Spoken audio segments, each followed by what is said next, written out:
The day my so-called best friend stole my car and drove it straight into a Red Lobster sign was the exact moment I realized my entire life was a flaming dumpster of bad choices. Like, you ever sit there with a half-eaten burrito in your hand, watching your Civic get towed away with a gift from Kyle spray-painted across the hood, and just know you hit some cosmic jackpot of betrayal? Yeah, that was my Tuesday. And trust me, it gets worse. Hey, I'm Kyle Morgan, by the way. I'm 32 years old, freshly unemployed, and somehow still too optimistic to just crawl under my IKEA coffee table and call it a life. Up until roughly 6 hours ago, I had a semi-functioning group of friends, a beat-up but loyal Honda Civic, and a low-stress, underpaying job at a local radio station where my main task was making sure our ancient on-air sign didn't catch fire. Simple dreams, right? I thought so too. Then came the great betrayal, courtesy of Brad and Mikey, two guys I now wouldn't trust to babysit a cactus. Now, let me be clear. Brad and Mikey weren't exactly the poster children for healthy adult friendships even before this disaster. Brad is that guy who thinks loyalty means, I'll totally Venmo you for the beers next week, bro. And Mikey's greatest achievement is winning third place in a local hot wing eating contest where he almost went blind from capsaicin fumes. But, history, shared trauma, questionable road trips, we stuck together. Or at least I thought we did. It all started last weekend when Brad called me, sounding like he'd just discovered the meaning of life in the back of a 7-Eleven. He pitched the perfect idea to celebrate Mikey's birthday. A guys-only camping trip. No drama, no girls, no phones. Just pure primal bonding. Whatever the hell that meant. And because I'm an idiot who still believed these two could plan anything more complex than a Taco Bell run without nuclear fallout, I said yes. Fast forward to this morning. We meet at my place, supposed to carpool to some sketchy campground 2 hours out of town. I go inside to grab my wallet, gone 2 minutes tops, and when I come out, no Civic, no Brad, no Mikey, just a single greasy fast food wrapper floating in the breeze like a mocking flag of surrender. For a split second, I actually thought they were pulling some elaborate bro prank. Like maybe they'd parked around the corner, ready to jump out and record my reaction for TikTok fame. But then my phone buzzed with a text from Brad. Bro, emergency. Mikey needed a ride. Be back soon. Soon turned into 2 hours. 2 hours of me pacing my driveway, fielding suspicious looks from my neighbors, and trying not to contemplate whether arson was a valid emotional outlet. And when they did come back, well, let's just say it's hard to come back when you're in handcuffs, and the Red Lobster manager is holding your keys like they're radioactive. Brad apparently thought it'd be hilarious to let Mikey drive just a little, forgetting that Mikey's license was suspended for mistaking a gas station for a drive-thru last year.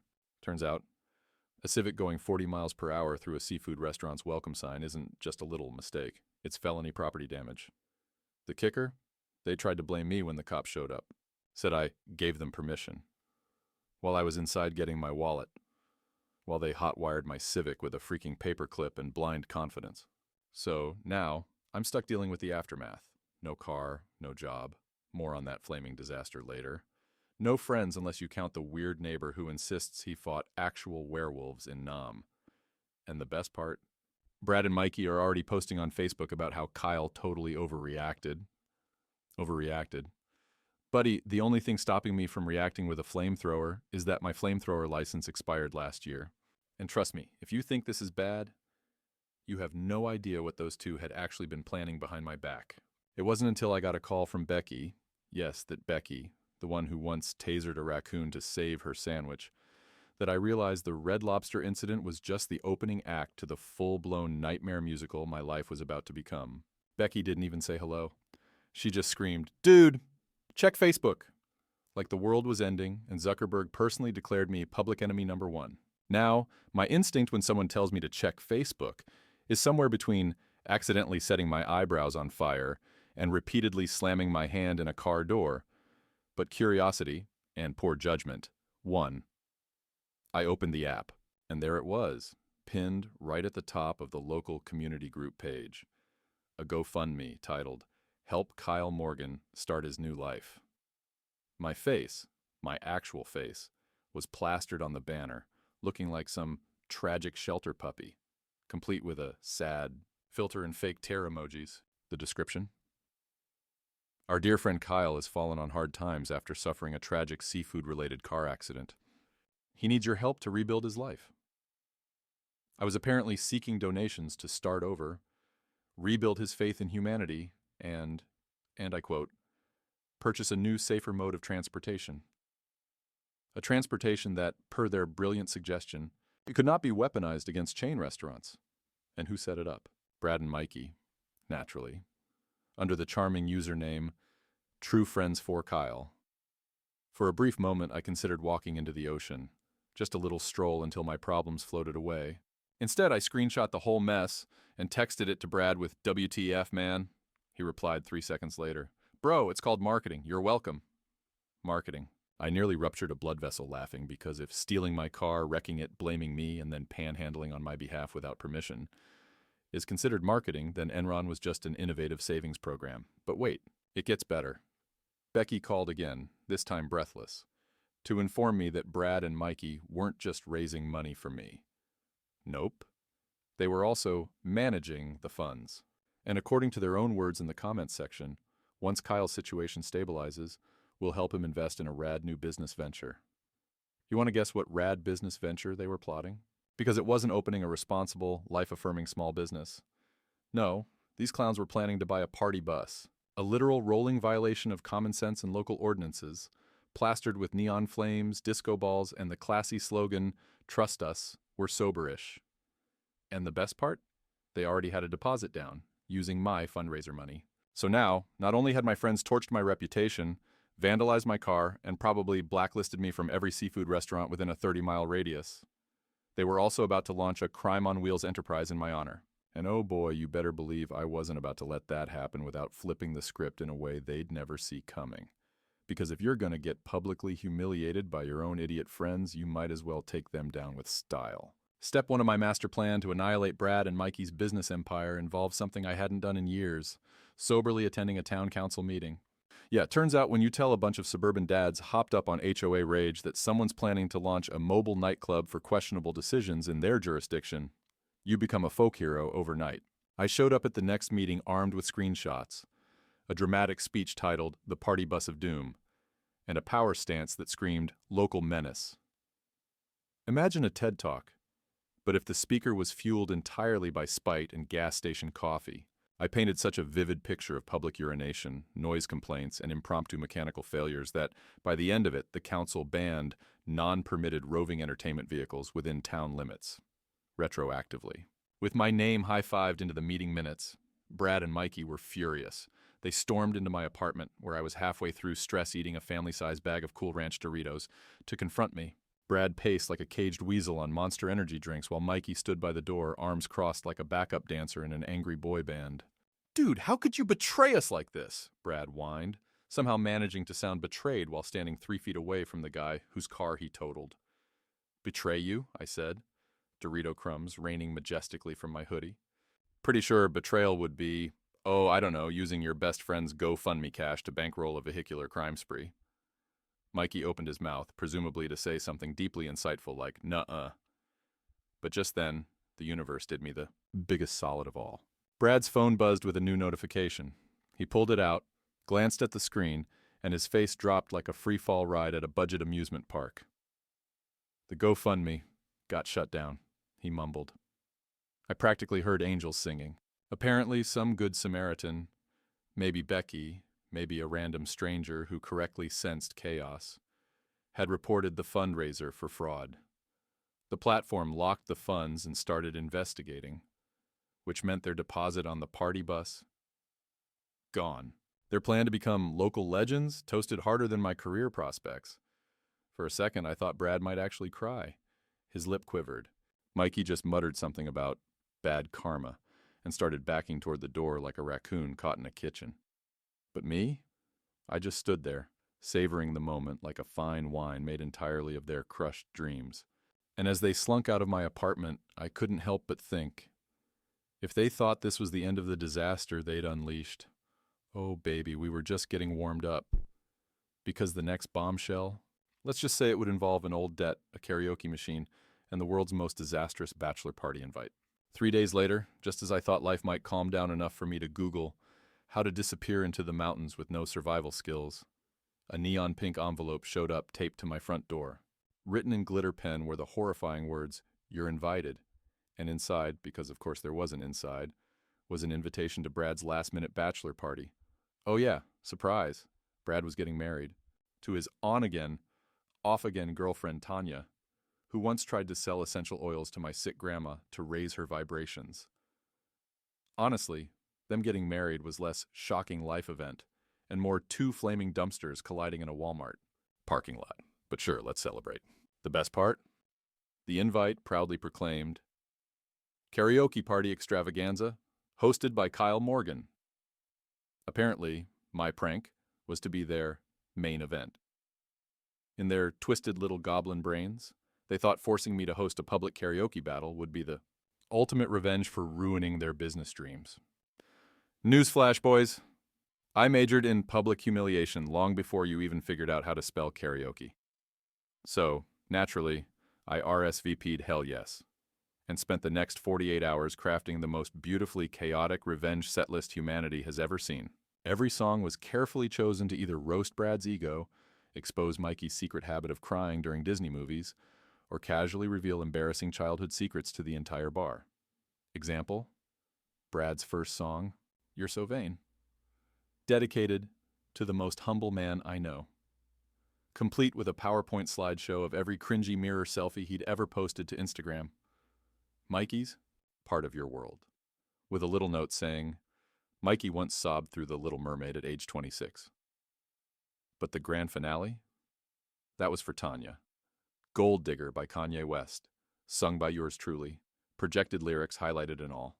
The night of the party, I showed up in a glitter blazer, sunglasses shaped like dollar signs, and a rented fog machine strapped to a battery pack. Because if you're going down in flames, you might as well do it with pyro effects. Within 20 minutes, the bar looked like someone dropped a fraternity house into a Cracker Barrel. There was a guy trying to ride the mechanical bull backwards. Mikey was sobbing into a bowl of nachos, and Brad was so red-faced after You're So Vain that I thought he might actually burst into spontaneous human combustion.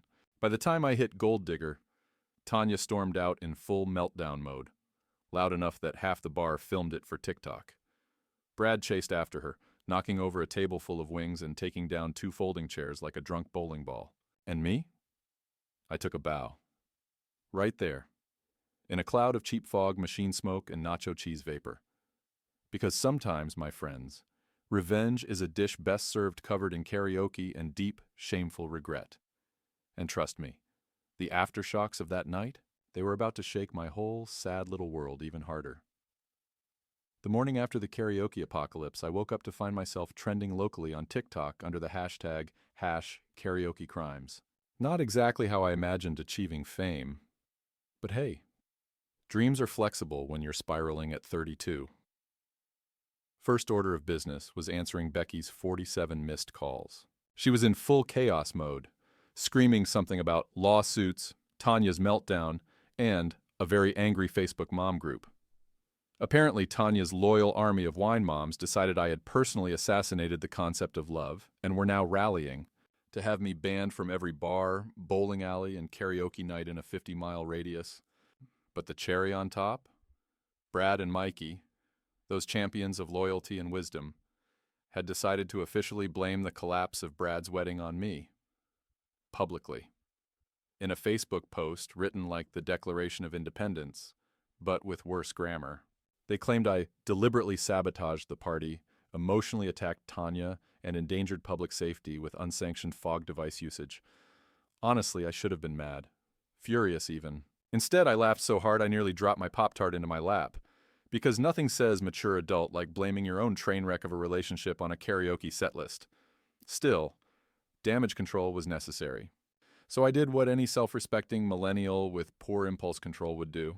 I made a video, full production, lighting, green screen, dramatic music, the works. In the video, I sat in a fake presidential office setup I borrowed from Becky's cousin's garage theater and gave a public statement.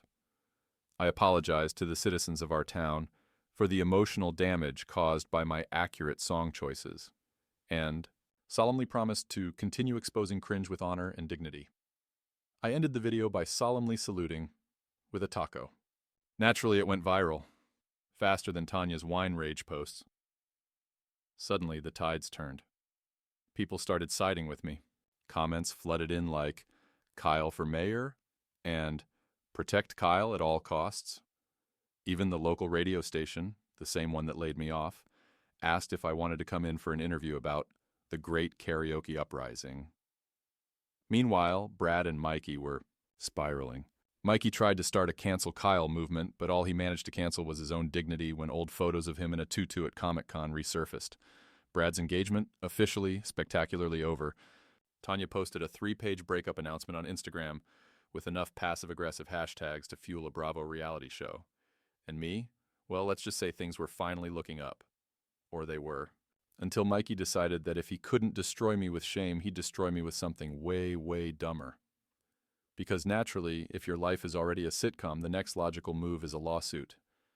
Filed on a cocktail napkin. I wish I was exaggerating when I say Mikey served me legal papers written on a cocktail napkin in the middle of a Waffle House parking lot. He came strutting toward me with all the confidence of a man who once lost a thumb war to his own reflection, clutching that greasy napkin like it was the Magna Carta. "You've been served!" he shouted, almost dropping his vape pen in the process. I took the napkin with the kind of respect normally reserved for biohazard material and read the lawsuit. It was, and I quote, "For emotional damages, public karaoke humiliation, and loss of potential party bus empire profits.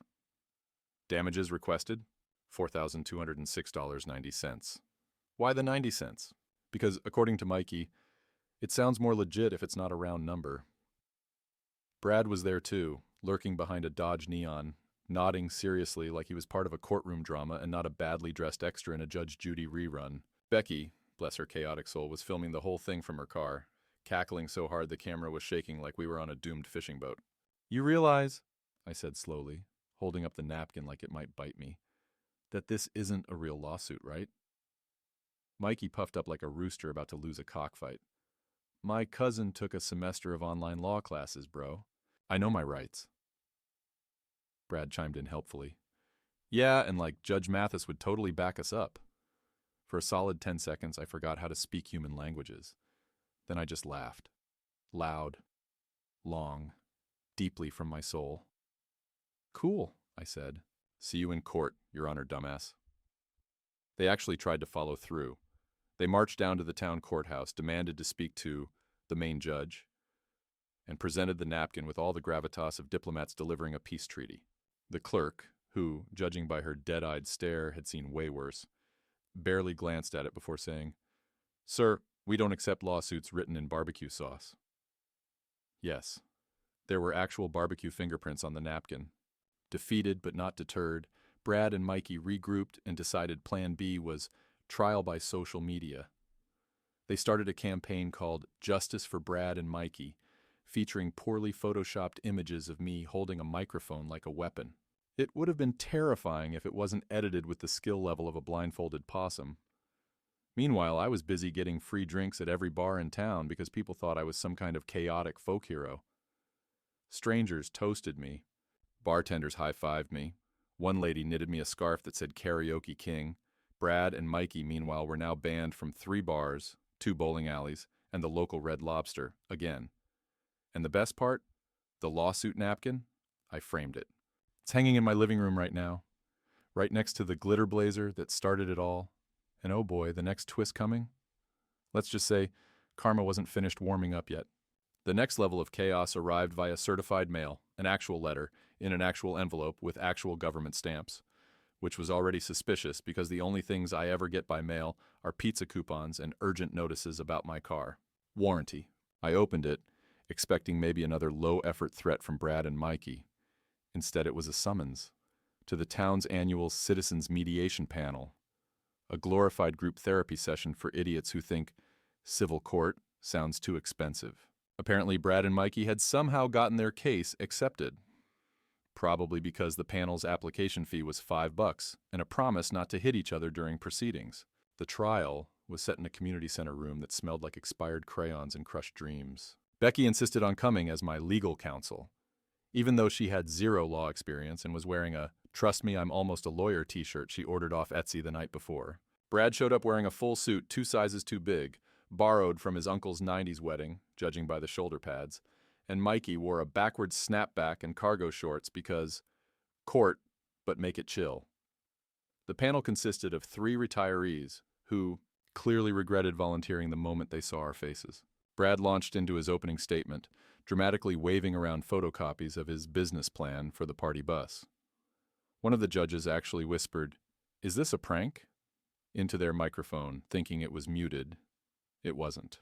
Then Mikey testified, passionately explaining that I emotionally sabotaged their dream of mobile nightlife excellence by weaponizing the power of karaoke to incite public hysteria. Meanwhile, I just sat there, nodding seriously like I was listening to groundbreaking testimony in a high-profile case. When it was my turn, I stood up, cleared my throat, and said, "Your Honors, may I present Exhibit A?" I pulled out the framed cocktail napkin. The panel actually had to pause the session because 2 of the judges were crying from laughing so hard. Final ruling?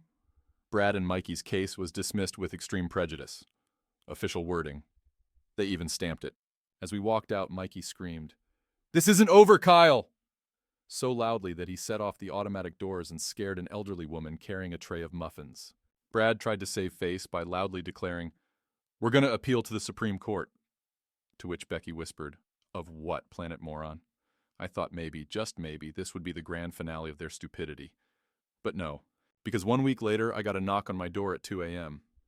And what I found waiting on my porch was a whole new level of disaster, gift-wrapped just for me. Sitting there at 2 a.m., wearing boxers and an old Nacho Average Dude t-shirt, I stared at the gift on my porch, mentally cataloging all the bad decisions that had led me here. It was a box. A massive, suspiciously duct-taped box, about the size of a large golden retriever, if said retriever had a grudge. On top of the box, there was a glittery note that read, "To Kyle with love and 0 hard feelings." When someone specifies 0 hard feelings, they're 1000% still feeling all the hard feelings. Against every survival instinct honed from years of bad choices, I opened the box. Out popped, I kid you not, a karaoke machine. The karaoke machine. The one from Brad's failed bachelor party. Except now, it was customized. In the worst way possible. Duct taped to it were dozens of laminated photos. Me mid-karaoke, face contorted into glorious meme material. There were captions too. Gems like, "Kyle the Karaoke Killer," "Public Menace #1," and "Cringe Overlord." Inside the box, nestled next to the machine, was a laminated Certificate of Dishonor that read, "Awarded to Kyle Morgan for outstanding achievements in betrayal, mockery, and ruining lifelong dreams." And because no passive-aggressive package would be complete without an audio component, as soon as I plugged in the machine, because of course I did, it automatically started blaring a remixed version of "You're So Vain" with Mikey beatboxing in the background. My neighbor's porch lights immediately flicked on. Somewhere down the street, a dog started howling like it had seen the ghost of its dignity.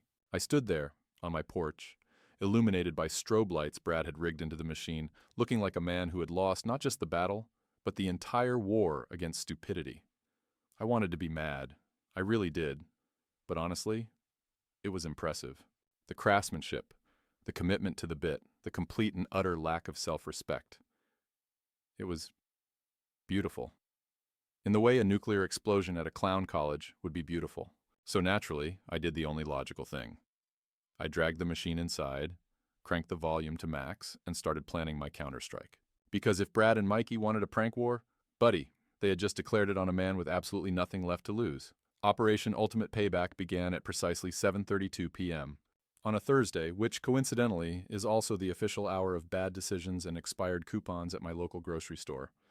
Phase 1 involved my secret weapon, Becky, the Chaos Goblin herself. Armed with nothing but a burner phone, $40 worth of craft supplies, and a personal vendetta against boredom, she was unstoppable.